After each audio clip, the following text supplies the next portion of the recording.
ಮೈಸೂರು ಜಿಲ್ಲೆ ವರ್ಣ ವಿಧಾನಸಭಾ ಕ್ಷೇತ್ರದ ಕೋಟೆ ಕುಮಾರ್ ಅಂತ ಕಾಂಗ್ರೆಸ್ ಪಕ್ಷದಲ್ಲಿ ಜಿಲ್ಲಾ ಪ್ರಧಾನ ಕಾರ್ಯದರ್ಶಿಯಾಗಿದ್ದೇನೆ. ಇವತ್ತು ನಮ್ಮ ದಲಿತ ಮುಖಂಡರಾದಂಥ ಸನ್ಮಾನ್ಯ ಶ್ರೀ ಎಸ್ ಸಿ ಮಾದೇವಪ್ಪನವರಿಗೆ ಮೊದಲನೇ ಕಂತಿನಲ್ಲಿ ಅವರಿಗೆ ಮಿನಿಸ್ಟ್ರಿಗಿರಿ ಕೊಡಬೇಕಾಯಿತು. ಷಡ್ಯಂತ್ರದಿಂದ ಇವತ್ತು ಮಿನಿಸ್ಟ್ರಿಗಿರಿ ಕೊಟ್ಟಿಲ್ಲ ಫಸ್ಟ್ನೇ ಕಂತಲ್ಲಿ. ಆದ್ರಿಂದ ನಾವು ಇಡೀ ದಕ್ಷಿಣ ಕರ್ನಾಟಕಕ್ಕೆ ಅನ್ಯಾಯ ಆಗತಕ್ಕಂಥ ಭಾವನೆಯಿಂದ ಇವತ್ತು ದಲಿತ ಮುಖಂಡರು ಎಲ್ಲರೂ ಕೂಡ ಒಕ್ಕೂಟದಿಂದ ಮೀಟಿಂಗ್ ಸೇರಿ ಇವತ್ತು ಪ್ರತಿಭಟನೆ ಹಮ್ಮಿಕೊಂಡಿದ್ದೀವಿ. ಆ ಒಂದು ಪ್ರತಿಭಟನೆ ನಮ್ಮ ಕಾಂಗ್ರೆಸ್ ಪಕ್ಷದ ಹೈಕಮಾಂಡ್ಗೆ ರಾಹುಲ್ ಗಾಂಧಿ ಇರ್ಬೋದು, ಸೋನಿಯಾ ಗಾಂಧಿ ಇರ್ಬೋದು, ಮಲ್ಲಿಕಾರ್ಜುನ ಖರ್ಗೆ ಸಾಹೇಬ್ ಇರ್ಬೋದು, ಇವ್ರ ಗಮನಕ್ಕೆ ಹೋಗಿ ಎರಡನೇ ಕಂತಲ್ಲಿ ಅವ್ರಿಗೆ ಯಾವುದೇ ಕಾರಣಕ್ಕೂ ಮಿಸ್ ಆಗದ ರೀತಿ ಅವ್ರಿಗೆ ಮಂತ್ರಿಗಿರಿ ಕೊಡಬೇಕು ಅಂತಕ್ಕಂಥದ್ದು ನಮ್ದು ಒಕ್ಕಲೂರಿನ ಒಂದು ಹೋರಾಟದ ಪ್ರತಿಧ್ವನಿ ಮಾಡಿದೆ. ನಾವು 18ನೇ ತಾರೀಕು ಯಾವುದೇ ಕಾರಣಕ್ಕೂ ಮಿಸ್ ಆಗದ ರೀತಿ ಎರಡನೇ ಕಂತಲ್ಲಿ ಸನ್ಮಾನ್ಯ ಶ್ರೀ ಎಸ್ ಸಿ ಮಾದೇವಪ್ಪನವರಿಗೆ ಮಂತ್ರಿಗಿರಿ ಕೊಡಬೇಕು ಅಂತಕ್ಕಂಥ ಪ್ರತಿಭಟನೆ ಹಮ್ಮಿಕೊಂಡಿದ್ದೀವಿ. ಕಾರಣ ಏನು ಅಂದ್ರೆ ಅವರು ದಲಿತ ಸಮಾಜದ ಮುಖಂಡರಾಗಿದ್ದಾರೆ. ರಾಜ್ಯದಲ್ಲಿ 40ರಿಂದ 45 ವರ್ಷ ರಾಜಕಾರಣ ಅನುಭವದ ಇರತಕ್ಕಂಥವ್ರವರು. ಇವತ್ತಿನ ದಿನ ಎಲ್ಲಾ ಜಿಲ್ಲೆಗಳು ಕೂಡ ಪ್ರತಿ ವಿಧಾನಸಭಾ ಕ್ಷೇತ್ರದಲ್ಲೂ ಕೂಡ ದಲಿತ ಬಾಂಧವರು, ಅವರ ಅಭಿಮಾನಿಗಳು ಮತ್ತು ಎಲ್ಲ ವರ್ಗದ ಲೀಡರ್ಗಳು ಕೂಡ ಬೆಂಬಲಿಸ್ತಾ ಇದ್ದಾರೆ. ಮುಂದಿನ ಚುನಾವಣೆ 2028ಕ್ಕೆ ಕಾಂಗ್ರೆಸ್ ಪಕ್ಷ ಮತ್ತೆ ಮರಳಿ ಬರಬೇಕು ಅಂದ್ರೆ ಇವತ್ತಿನ ಸೆಕೆಂಡ್ನೇ ಕಂತಲ್ಲಿ ಎಸ್ ಸಿ ಮಾದೇವಪ್ಪ ಅವರಿಗೆ ಮಿನಿಸ್ಟ್ರಿ ಕೊಡಬೇಕು ಅಂತಕ್ಕಂಥದ್ದು ನಮ್ಗೆ ಒತ್ತಾಯ. ನನ್ನ ಹೆಸರು ಹೊಸಕೋಟೆ ಕುಮಾರ್ ಅಂತ, ಮೈಸೂರು ಜಿಲ್ಲಾ ಪ್ರಧಾನ ಕಾರ್ಯದರ್ಶಿ ಕಾಂಗ್ರೆಸ್ ಪಕ್ಷ. ಮಹಾಲಕ್ಷ್ಮಿ ಆರಾಲ್ವೆ ಅಂತ ಮಹಾನಾಯಕ ಭೀಮರತ್ನ ಸಂಘಟನೆ ವತಿಯಿಂದ ನಾವು ಮಾತಾಡ್ತಾ ಇದ್ದೀವಿ. ನಮ್ಮ ಡಾಕ್ಟರ್ ಮಹಾದೇವಪ್ಪ ಸಾಹೇಬರಿಗೆ ಸಚಿವ ಸ್ಥಾನ ನೀಡಿದ ಕಾರಣ ಇವತ್ತು ಫ್ರೀಡಂ ಪಾರ್ಕ್ ಅಲ್ಲಿ ನಾವು ದೊಡ್ಡ ಪ್ರತಿಭಟನೆ ಮಾಡಿದ್ದೀವಿ. 18 ತಾರೀಕು ನಮ್ಮ ಸಾಹೇಬರಿಗೆ ಸಚಿವ ಸ್ಥಾನ ನೀಡಲಿಲ್ಲ ಅಂತಂದ್ರೆ ಮುಂದಿನ ದಿನಮಾನದಲ್ಲಿ ದೊಡ್ಡ ಹೋರಾಟವನ್ನು ಮಾಡಬೇಕಾಗುತ್ತೆ. ಇಲ್ಲಿ ಫ್ರೀಡಂ ಪಾರ್ಕ್ ಅಲ್ಲಿ 1,000 ಜನ, ಲಕ್ಷಾಂತರ ಜನವನ್ನು ಕೂರಿಸಿ ನಾವನ್ನ ದಲಿತ ಮಹಿಳೆ ಕಡೆಯಿಂದ ದೊಡ್ಡ ಹೋರಾಟವನ್ನು ಮಾಡಿ ಇದೊಂದು ಸೂಚಿಕೆಯನ್ನು ಸರ್ಕಾರಕ್ಕೆ ನೀಡ್ತಾ ಇದ್ದೀವಿ ಅಂತೇಳಿ ಮನವಿಯನ್ನು ಮಾಡಿಕೊಳ್ತಿದ್ದೀನಿ. ಬೆಂಗಳೂರು ಜಿಲ್ಲಾ ಅಧ್ಯಕ್ಷರಾಗಿ ಮಹಾನಾಯಕ ಭೀಮರತ್ನ ಅಂತ ಒಂದು ಮಹಿಳಾ ಸಂಘ ಘಟಕದಿಂದ ನಾವು ಎಲ್ಲ ಒಂದು ಒಗ್ಗಟ್ಟಾಗಿ ಮಹಿಳೆಯರಿಂದ ಒಂದು ಹೋರಾಟ ಮಾಡ್ತಾ ಇದ್ದೀವಿ. ಈ ದಿನ ನಮ್ಮ ಬಾಬಾ ಸಾಹೇಬ್ ಅಂಬೇಡ್ಕರ್ ಅವ್ರದ್ದು ಒಂದು ಸ್ಥಾನಮಾನ ಉಳ್ಕೊಬೇಕು. ಅವರ ನಮ್ಮ ಒಂದು ಯಾವುದೋ ಒಂದು ಭೇದ ಭಾವ ಇಲ್ಲದೇನೆ ಒಂದು ಮಹಿಳೆಯರಿಂದನೇ ನಮಗೆಲ್ಲ ದೊಡ್ಡ ಒಂದು ಮಟ್ಟದಲ್ಲಿ ಮಾದೇವಪ್ಪ ಅವ್ರಿಗೆ ಒಂದು ಒಳ್ಳೆ ಸ್ಥಾನಮಾನ ಕೊಡಬೇಕು ಅನ್ನೋ ಒಂದು ಅಭಿಪ್ರಾಯದಲ್ಲಿ ನಾವೆಲ್ಲ ದೊಡ್ಡ ಹೋರಾಟದಲ್ಲಿ ಇದು ಮಾಡಿದ್ವಿ. ಈ ಹೋರಾಟದಲ್ಲಿ ಏನಾದರೂ ಫೇಲ್ಯೂರ್ ಆಯಿತು ಅಂತಂದರೆ ಇನ್ನು ನೆಕ್ಸ್ಟು ಒಂದು ಹಿಂದೆ ಬರುವ ಒಂದು ದೊಡ್ಡ ಹೋರಾಟದಲ್ಲಿ ಲಕ್ಷಾಂತರ ಜನಗಳು ನಾವು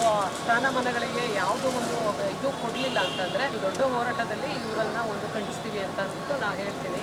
ಜೈ ಭೀಮ್, ಜೈ ಭೀಮ್. ಬಿಂದುವಾದ ಪೂಜ್ಯ ಪರಮ ಪೂಜ್ಯ ಜ್ಞಾನ ಪ್ರಕಾಶ ಸ್ವಾಮೀಜಿ ಅವರೇ, ಸ್ವಾಮೀಜಿ ಅವರೇ, ಸಾಗರ್ ಅವರೇ, ಅಣ್ಣೆ ಅವರೇ, ಈ ದಿನ ತುಂಬಾ ಐತಿಹಾಸಿಕವಾದಂತಹ ದಿನ. ಬೋಧಿಸತ್ವ ಬಾಬಾ ಸಾಹೇಬ್ ಅಂಬೇಡ್ಕರ್ ಅವರು ತಥಾಗತ ಗೌತಮ ಬುದ್ಧರವರಿಗೆ ವಂದಿಸೋದ್ರ ಮೂಲಕ ನೂತನ ರಾಜ್ಯ ಸರ್ಕಾರವನ್ನ DK ಶಿವಕುಮಾರ್ ಸರ್ಕಾರವನ್ನ ಅಭಿನಂದಿಸೋದ್ರ ಮೂಲಕ, ಸ್ವಾಗತ ಮಾಡೋದ್ರ ಮೂಲಕ ನನ್ನ ಮಾತನ್ನ ಆರಂಭಿಸ್ತಾ ಇದ್ದೇವೆ. 11 ವರ್ಷಗಳ ಕಾಲ, ದೀರ್ಘ ಕಾಲ ಆಡಳಿತ ಮಾಡಿದಂತ ಕಾಂಗ್ರೆಸ್ ಪಕ್ಷ ಏನಿದೆ, ಸ್ವತಂತ್ರ ನಂತರ 79 ವರ್ಷಗಳ ಕಾಲ, ಸಂವಿಧಾನ ಬಂದು 76 ವರ್ಷಗಳ ಕಾಲ ಆಡಳಿತ ಮಾಡಿದಂತ ಸರ್ಕಾರ ಏನಿದೆ, ಈ ಸರ್ಕಾರದಲ್ಲಿ ನಾನು ಅತ್ಯಂತ ವಿನೀತವಾಗಿ ಮನವಿ ಮಾಡಿಕೊಳ್ಳೋದ್ರ ಜೊತೆಗೆ ಈ ದಿನ ತೀವ್ರವಾದಂತ ಕೋಮುವಾದ, ಜಾತಿವಾದದ ಮಧ್ಯೆ ಪರಿಶಿಷ್ಟ ಜಾತಿಯಲ್ಲೇ ನಾವು ವಿಭಜನೆ, ವಿಘಟನೆ ಮತ್ತು ತಾರತಮ್ಯ ಅನುಮಾನ ಮೂಡಿದೆ. ಇದರಿಂದ ಬಾಬಾ ಸಾಹೇಬ್ ಅಂಬೇಡ್ಕರ್ ಅವರ ರಥವನ್ನು ಮುಂದಕ್ಕೆ ಎಳೆಯೋದಕ್ಕೆ ಸಮಾಜ, ಸ್ಪೃಶ್ಯ ಸಮಾಜ 85% ಇರ್ತಕ್ಕಂಥ SC, ST, OBC ಧಾರ್ಮಿಕ ಅಲ್ಪಸಂಖ್ಯಾತರೇನಿದ್ದೇವೆ ಇವರೆಲ್ಲರೂ ಕೂಡ ಇವತ್ತು ಒಂದಾಗಬೇಕಾಗಿದೆ. ದೇಶವನ್ನು ಆಳುವ ವರ್ಗಗಳಾಗಬೇಕಾಗಿದೆ. ಬಾಬಾ ಸಾಹೇಬ್ ಅಂಬೇಡ್ಕರ್ ಇಂದ ಹಿಡಿದು ಕಾಂಗ್ರೆಸ್ ಪಕ್ಷದಲ್ಲಿ ಊಟ ಅಡ್ಡಡ್ಡ ಮಲಗಿಸ್ಬಿಟ್ಟಿದ್ದಾರೆ. ಆ ದಿನ ಬಾಬಾ ಸಾಹೇಬ್ ಅಂಬೇಡ್ಕರ್ ಅವ್ರಿಗೆ 52, 54ರಲ್ಲಿ ಸೋಲಿಸಿ 77, 79ರಲ್ಲಿ ಪ್ರಧಾನಿ ಮಂತ್ರಿಯನ್ನ ಕೊಡ್ಲಿಲ್ಲ. ಅವ್ರಿಗೆ ಅಪಮಾನವನ್ನ ಮಾಡಿದ್ರು. ಬಸವಲಿಂಗಪ್ಪನವ್ರಿಗೆ ಸಚಿವರನ್ನ ಕೊಡದಲ್ಲೇ ಮೊಯ್ದಿ ವೀರಪ್ಪ ಮೊಯ್ಲಿ ಸರ್ಕಾರದಲ್ಲಿ ಅವ್ರ ಬ್ರೈನ್ ಎಮ್ರೇಜ್ ಆಗಿ ಆಘಾತಕ್ಕೊಳಗಾಗಿ ಜೀವ ತೆತ್ತರು. ಮಲ್ಲಿಕಾರ್ಜುನ ಖರ್ಗೆಜಿ ಅವರು ಈ ಪರಿಶಿಷ್ಟ ಜಾತಿಯಲ್ಲಿ ಹುಟ್ಟಿದ ತಪ್ಪಾಯ್ತು ಅಂತೇಳಿ ಕಣ್ಣೀರನ್ನ ಹಾಕಿದ್ರು. ಆ ದಿನ KH ರಂಗನಾಥ್ರವರಿಗೆ ಕಾಂಗ್ರೆಸ್ ಕಚೇರಿನಲ್ಲಿ ಕತ್ತಿಗೆ ಮಚ್ಚನ್ನ ಇಟ್ರು. IPD ಸಾಲಪ್ಪನವರು ಕೊಳ್ಳಿಗೆ ಹಾವನ್ನ ಸುತ್ತಿದ್ರು. ಶ್ರೀನಿವಾಸ್ ಪ್ರಸಾದ್ ಅವರು, KH ರಂಗನಾಥ್ರವರು, ಬಸವಲಿಂಗಪ್ಪನವರು, ಯಂದ್ರಾಚಯ್ಯನವರು, ನಮ್ಮ ಮಾದೇವಪ್ಪನವರವರೆಗೂ ಕೂಡ ಅನೇಕ ಜನರು ಮುಖ್ಯಮಂತ್ರಿ ಸ್ಥಾನವನ್ನು ತುಂಬಬೇಕಾಗಿತ್ತು. 145 ಕೋಟಿ ಜನ ಪರಿಶಿಷ್ಟ ಜಾತಿ ಬರಬೇಕಾಗಿದೆ. 3 ಬಾರಿ ಪರಮೇಶ್ವರ್ ಅವರನ್ನ ಮಂತ್ರಿ ಸ್ಥಾನಗಳನ್ನ ದಲಿತರಿಗೆ ಎಡಗೈ ಬಲಗೈನವ್ರಿಗೆ ಕೊಡಬೇಕು ಅಂತ ಈ ಮೂಲಕ ಆಗ್ರಹವನ್ನು ಮಾಡ್ತಾ ಇದ್ದೇನೆ. ಡಾಕ್ಟರ್ SC ಮಾದೇವಪ್ಪನವರು ದಲಿತ ಚಳವಳಿಯ ಮೂಲ ಸಲೆ, ದಲಿತ ಚಳವಳಿಯ ಪ್ರಬಲ ಮುಖಂಡರು ಕೂಡ ಡಾಕ್ಟರ್ SC ಮಾದೇವಪ್ಪನವರ ಬೆನ್ನಿಗೆ ಇದ್ದೇವೆ, ಎದುರಬೇಕಾಗಿಲ್ಲ. ಮಾದೇವಪ್ಪನವರು ಏನಾದ್ರು ಮಂತ್ರಿ, ಪ್ರಬಲ ಮಂತ್ರಿನ ಸಮಾಜ ಖಾತೆಯನ್ನೇ ಕೊಟ್ಟು ಮತ್ತೊಂದು ಖಾತೆಯನ್ನ ಕೊಡದವರೇ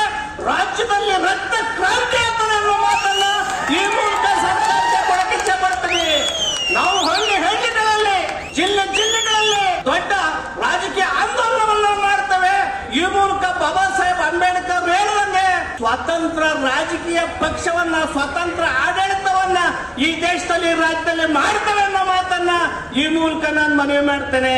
ಡಾಕ್ಟರ್ ಎಚ್ ಸಿ ಮಹದೇವಪ್ಪನವರು ಅತ್ಯಂತ ಪ್ರಭಾವಿ ರಾಜಕಾರಣಿ. ಏನು ಸಿದ್ದರಾಮಯ್ಯನವರು ಮಹದೇವಪ್ಪನವರಿದ್ದಾರೆ, ಸಿದ್ದರಾಮಯ್ಯನವರಿಲ್ಲ. ಸಿದ್ದರಾಮಯ್ಯನವರು 40 ವರ್ಷ ಬಳಸ್ಕೊಂಡಂತ ಸಿದ್ದರಾಮಯ್ಯನವರು ಇವತ್ತು ಕೈ ಬಿಟ್ಟಿದ್ದಾರೆ. ಮಹದೇವಪ್ಪನ ಹೆಸರನ್ನ ಅವ್ರು ಮುಖ್ಯಮಂತ್ರಿ ಮಾಡಬೇಕಾಗಿತ್ತು. ಯಡಿಯೂರಪ್ಪನವರು ನಿಮ್ಮ ಆಪ್ತರನ್ನ ಸೂಚಿಸಿದಾಗ ಬೊಮ್ಮಾಯಿ ಹೆಸರನ್ನ ಸೂಚಿಸಿದ್ರು. ಅದೇ ಕೆಲಸವನ್ನ ಸಿದ್ದರಾಮಯ್ಯನವರು ಮಾಡಬೇಕಾಗಿತ್ತು. ಸಿದ್ದರಾಮಯ್ಯನವರು ಕೆಳಜಾತಿಯ, ತನಗಿನ್ನ ಕೆಳಜಾತಿಯ ಅಧಿಕಾರವನ್ನ ಎಂಜಾಯ್ ಮಾಡಿ ಇವತ್ತು ಅವ್ರ ಮಗನನ್ನ ಮಂತ್ರಿಯನ್ನ ಮಾಡಿ ಮನೆಗೆ ಹೋಗಿದ್ದಾರೆ. ನಮ್ಗೇನು ಹೊಟ್ಟೆ ಕಿಚ್ಚಿಲ್ಲ.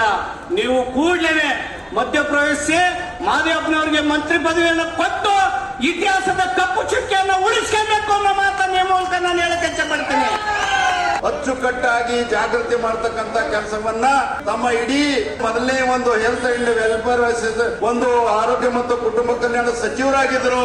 ಅವಾಗಿ ಹಿಡಿದ ನಾವು ನೋಡಿದ್ರೆ ಅವರೆಲ್ಲ ಒಂದು DA ಬರ್ತಕ್ಕಂಥದ್ದು ಮತ್ತು ಬೇರೆದನ್ನು ಕೂಡ ಸಮಾಜದ ಒಳಿತಿಗಾಗಿ ಬಳಸಿರ್ತಕ್ಕಂಥದ್ದು ನಾವು ನೋಡ್ತಾ ಇದ್ದೀವಿ. ಹಾಗಾಗಿ ಇಂತ ಮುತ್ಸದ್ದಿ ಮತ್ತು ಒಳ್ಳೆಯ ಜನರನ್ನ ತೆಗೆದುಕೊಂಡು ಹೋಗ್ತಕ್ಕಂಥವನಿಗೆ, ಅದು ಪ್ರಮುಖವಾಗಿ 2023ರಲ್ಲಿ ಈ ರಾಜ್ಯದಲ್ಲಿ ಇರ್ತಕ್ಕಂಥ ಕೋಮುವಾದಿ ಪಕ್ಷವಾಗಿರ್ತಕ್ಕಂಥ ಬಿಜೆಪಿ ಸರ್ಕಾರವನ್ನ ಕಿತ್ತೊಗೆಯಲಿಕ್ಕೆ ಸಂಕಲ್ಪ ಮಾಡಿರ್ತಕ್ಕಂಥ ದಲಿತ ಸಂಘಟನೆಗಳ ಎಲ್ಲರೂ ಕೂಡ ಒಂದು ಐಕ್ಯತೆ, ಒಂದು ಹೋರಾಟ ಸಮಿತಿ ಮಾಡೋದ್ರ ಮುಖಾಂತರ ಈ ಒಂದು ಕಮ್ಯುನಲ್ ಫೋರ್ಸ್ ಹೊಂದಿರತಕ್ಕಂಥ ಬಿಜೆಪಿ ಸರ್ಕಾರವನ್ನ ಕಿತ್ತೊಗೆಯಲಿಕ್ಕೆ ಅವರ ಒಂದು ಮುನ್ನಡೆಯಲ್ಲಿ ಮತ್ತು ಅವರ ನೇತೃತ್ವದಲ್ಲಿ ಆಗಿರ್ತಕ್ಕಂಥ ವೋಟ್ ಆಗಬಹುದು, ಕಾರ್ಯಕ್ರಮ ಆಗಿರಬಹುದು, ಅಧಿಕಾರಕ್ಕೆ ಬರಲಿಕ್ಕೆ ಸಾಧ್ಯ ಆಗಿದೆ.